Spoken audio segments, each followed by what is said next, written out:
It's baffled scholars for 2 millennia. It is a puzzle made of multi-dimensional elements, an enigma with roots that reach back to the dawning of time, perhaps before. Daniel explained part of it. Ezekiel and Isaiah had glimpses into it. John saw it all for the time of the end. That time is now. Join Derek and Sharon Gilbert on a journey that spans the course of history, from Eden to Mount Hermon, from Hermon to Babel, from Babel to Rome, from Rome to the cross, and from there to us. Biblical prophecy is coming true before your eyes, and to understand it, you must discern the times both then and now. It's time to unravel the threads of this all-encompassing prophetic paradox. It's time to unravel Revelation. The giants of the underworld. Welcome to Unraveling Revelation from Skywatch TV. I'm Derek Gilbert. I'm Sharon Gilbert, and we are so very glad that you've joined us again today. You may remember that when we last left Ezekiel, we had been looking at some of the things in the underworld, trying to explain the organization of the underworld. Mm-hmm. And you told me today that it's very important you're looking at this. No, I'm just looking at you. Oh, aw.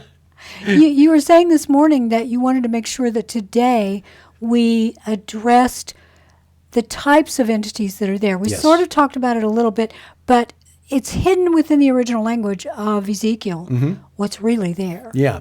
Ezekiel was sort of giving us a geography of Sheol, which is interesting because it's the most detailed description we get of the underworld in the entire Bible, really.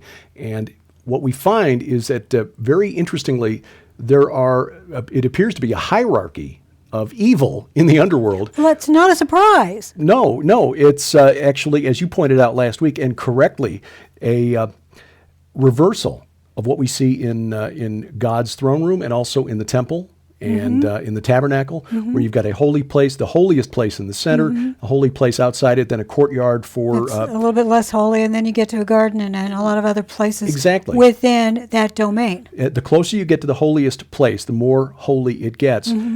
Conversely, in the netherworld, it appears that the farther you get from the center of Sheol, the more unholy you get. And this was intended originally... As we read this, as you would think it would be the other way around. You would think so, but scholars say no. It's actually it's backwards from what we would sort of expect.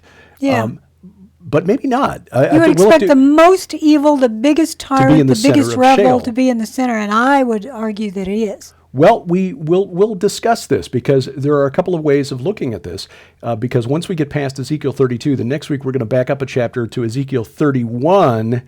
And address this. Now, the reason for Ezekiel 32 is a polemic against the Pharaoh, the king of Egypt.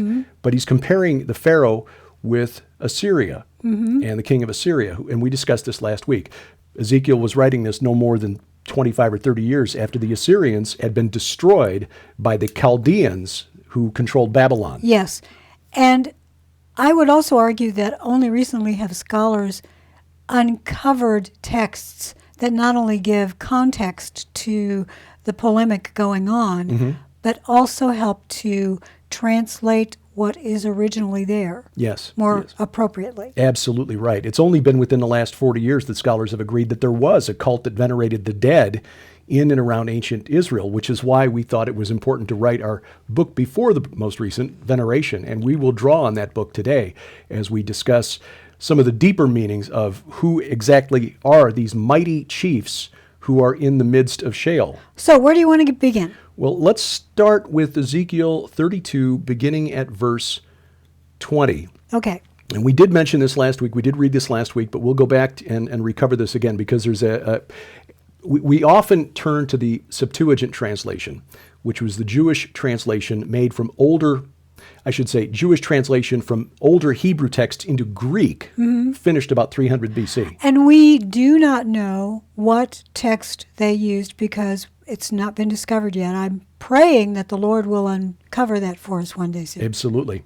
But what this does is gives us an understanding of what the Jewish religious scholars in the Second Temple period, centuries before Jesus walked the earth, how they understood the Old Testament. So this is a window into understanding here. Quick question. I'm looking at the Brenton, which Mm-hmm. is the 19th century translation of the Septuagint. I have verse 19 omitted text.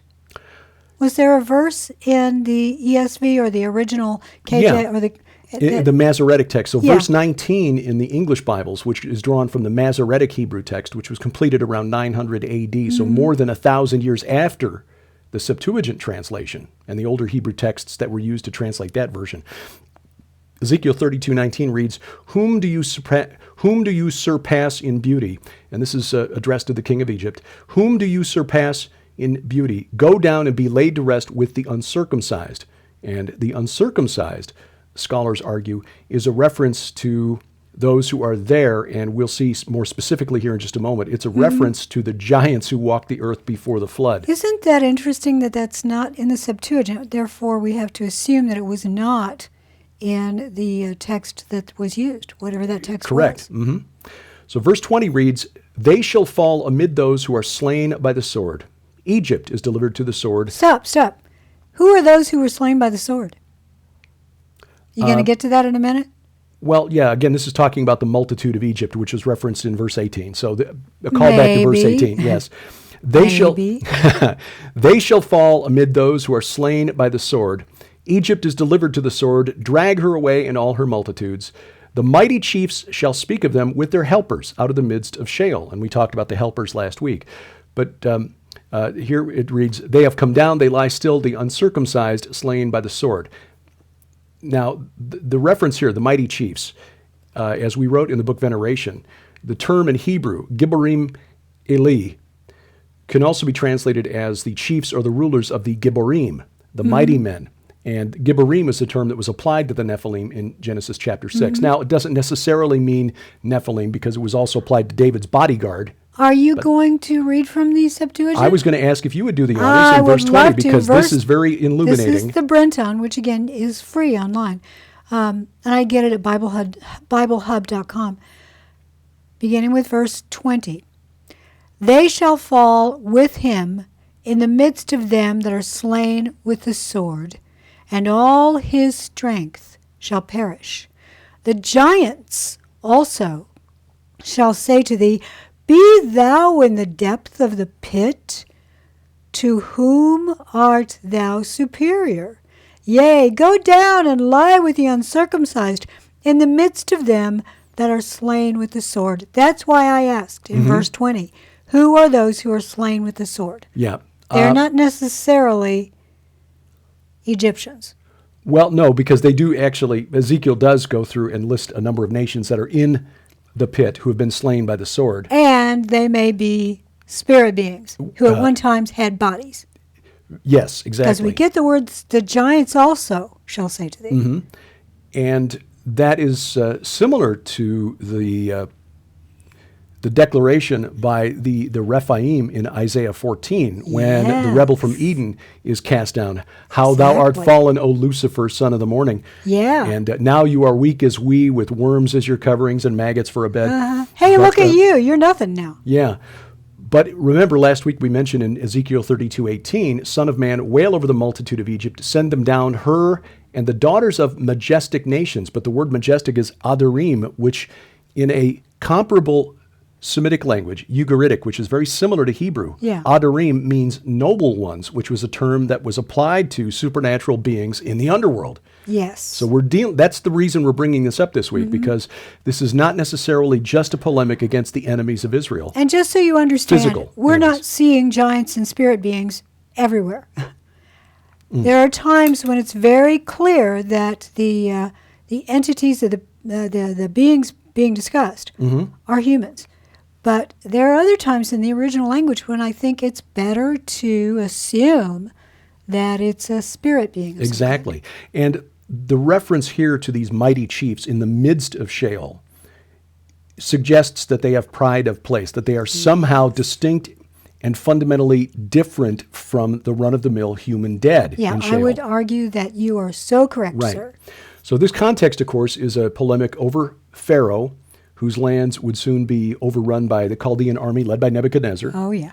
And so for Bible commentators, it's On a surface level translation or interpretation, it's correct to say, yes, this is a prophecy over Egypt, that Egypt is and in fact, Egypt was defeated by Nebuchadnezzar at that battle in 606 BC where the Assyrians were destroyed. Yes. So the Egyptians are described as going down to the pit to lie among the dead of Assyria, but as we see in verse 22, Assyria is there and all her company. Notice the feminine pronoun there, which is how nations were referred to in the collective. Well, except it's his. In the Septuagint. In the Septuagint.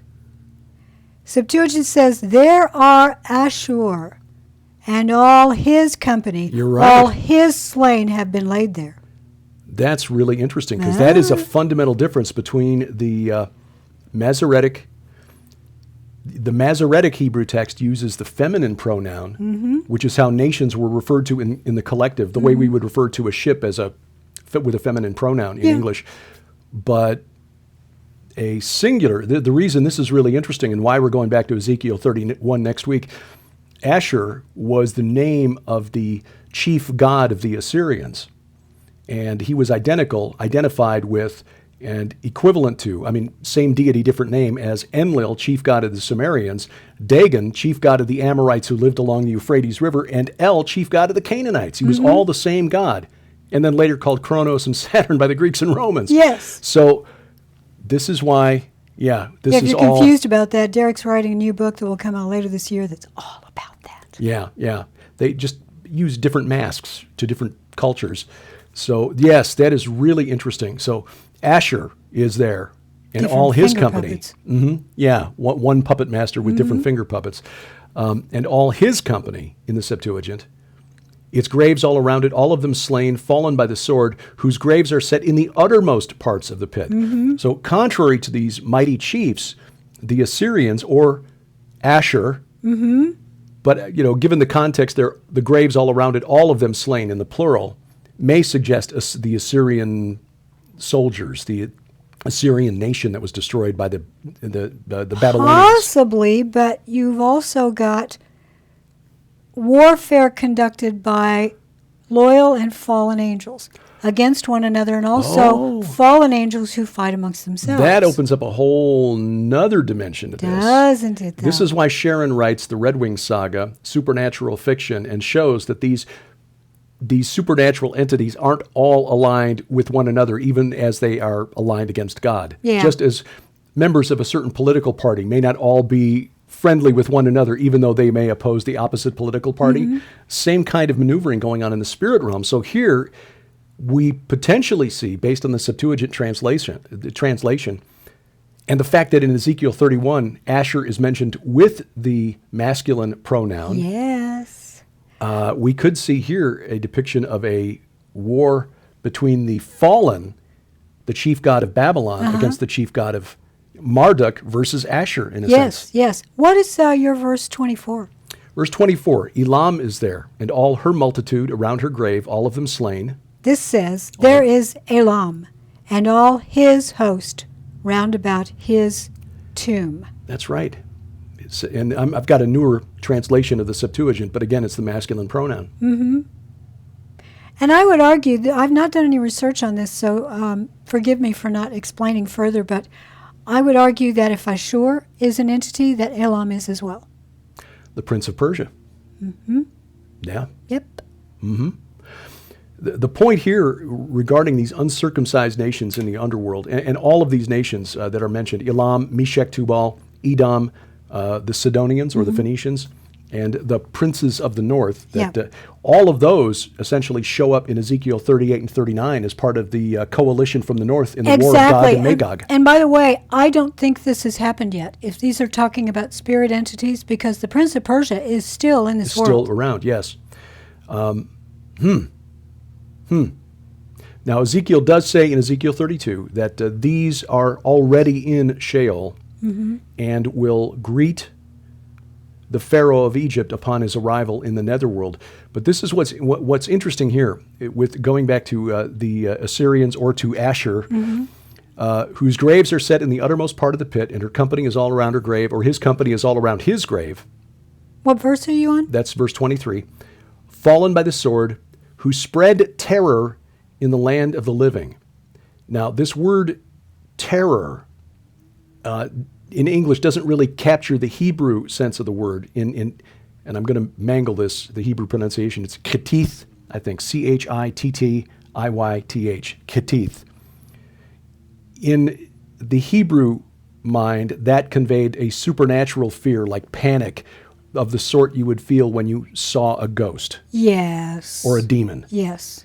And that's what is confronted here. They spread that kind of terror. Asher, if we're talking about this supernatural entity called El or Enlil or Dagon, who in the book that I'm working on, I will equate with the chief of the watchers who descended to Mount Hermon, Genesis chapter 6, verses 1 through 4, the sons of God who saw that the daughters of men were fair and created the Nephilim in the first place. This appears to me, when taken in context with Ezekiel 31, and great catch on the Septuagint pronouns. Well, thank you. By the way, you said a minute ago that these things had already happened. It's really difficult when you get a prophecy that says this has happened. It's possible that this is not yet, that has not yet happened. And already, because but not yet. To the Lord, all things are the same. And all time is now. Exactly. It's very difficult, so it gets very timey-wimey. So don't get bogged down in the idea that if it says it has happened, that it means it's in our past. Our time stream is different than God's. Yeah. Well, when we come back, I want to talk about... time is... this is a fascinating topic. But I want to jump down to verse 27 because there I think we get some confirmation that what we're talking about are spirit beings and specifically the Nephilim of old. So we'll dive into that when Unraveling Revelation continues. Millions of Americans are suffering a health crisis epidemic right now completely unnecessarily. But what if I told you it didn't have to be this way? The truth for many is that the real culprit of modern disease is simply a lack of God-given knowledge.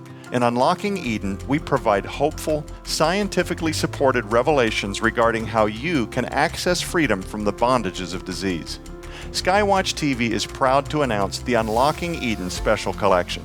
From the importance of detoxification, circadian rhythm, intermittent fasting, and unburdening metabolic pathways to maximizing immunity, methylation, and absolute essentials like quality sleep, Unlocking Eden is filled cover to cover with groundbreaking information that can help unlock the body's natural healing mechanisms, which can revolutionize your health and your life.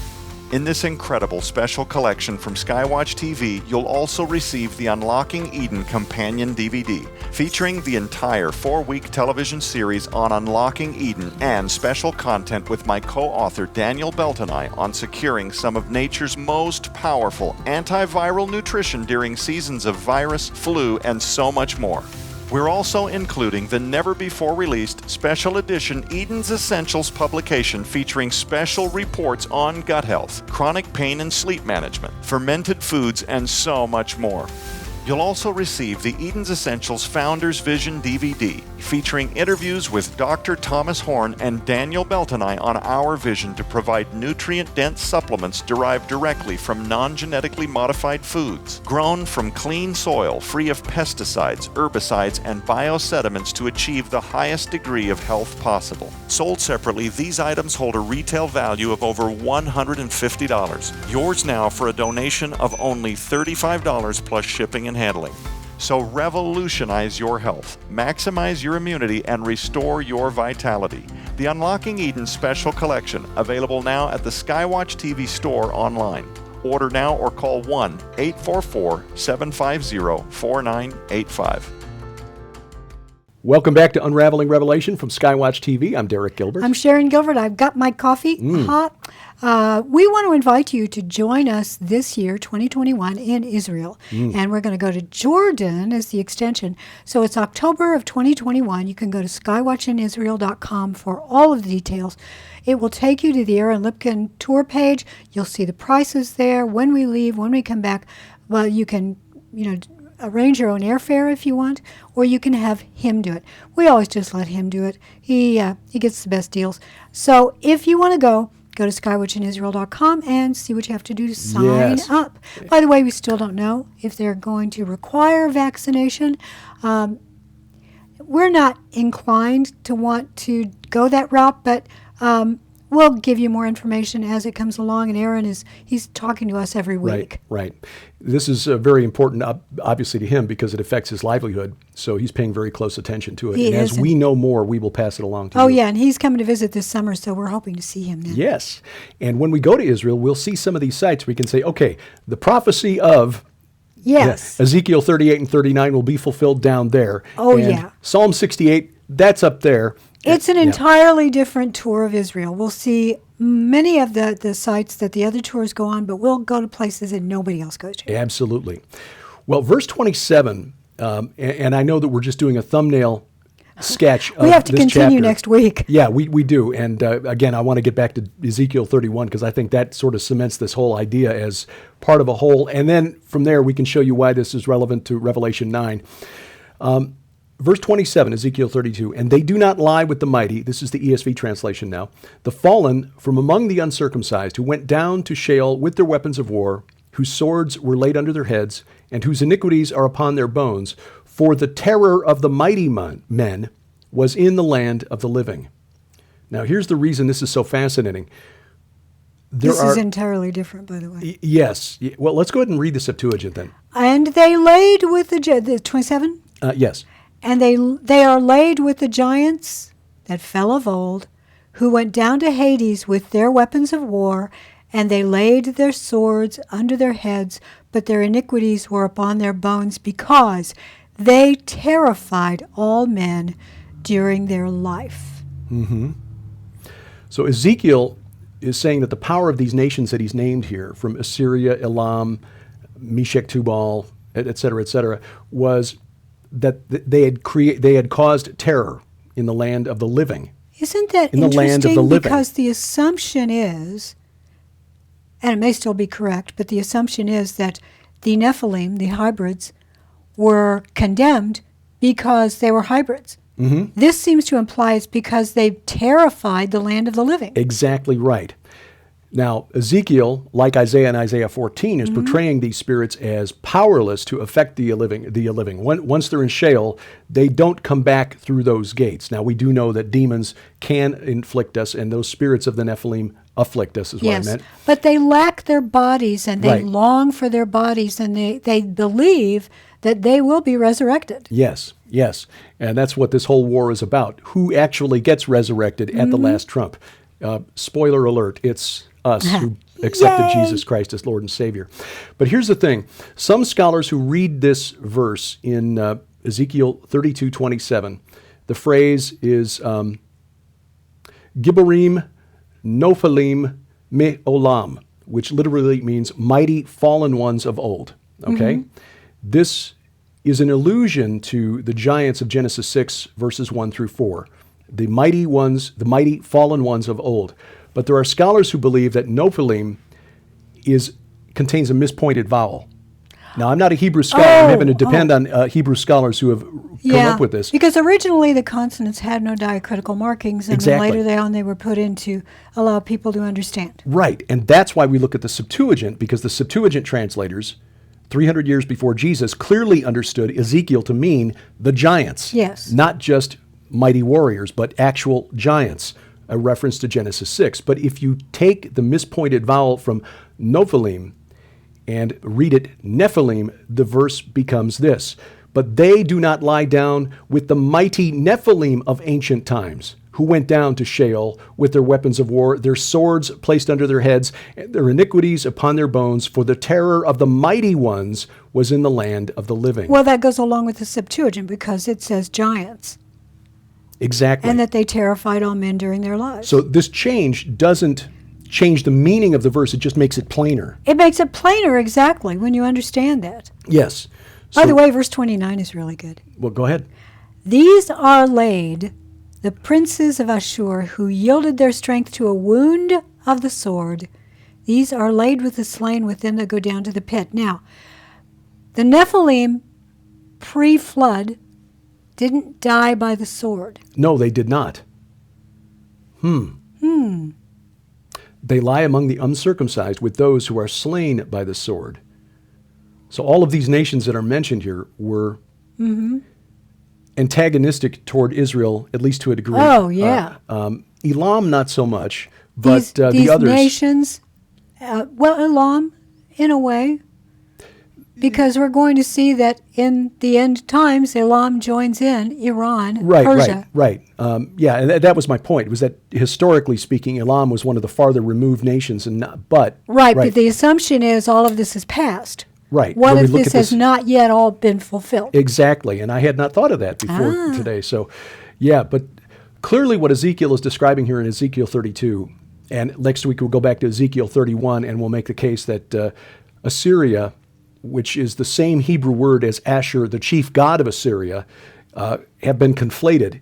And that what we see when we look at those chapters, these two chapters together, is Ezekiel saying this God, who was the chief god of the pantheon of the Assyrians, is now in the netherworld. And that he's joined by all of these uncircumcised nations that have dared to raise their sword against the people that God chose as his own. And center of Sheol, in the midst of all this, are the mighty fallen, or the mighty Nephilim of old, who are in the netherworld. Can I just say that if we can get our kids involved in this kind of study, that we can excite them about the Old Testament. Many kids will go ahead and read the New Testament. The Old Testament is boring. It's boring to a lot of adults. This is so much better than DC Comics or Marvel Comics or any graphic novel or any great movie that they've watched. We love The Lord of the Rings, but it's The Lord of the Rings on steroids. Because this is real. Because this is real. And when you help your kids and grandkids to understand what's really being discussed here, I think you're going to find their eyes getting really wide and getting all excited about it. Oh, absolutely. Oh, Mom, Grandma, can you tell me more? Absolutely.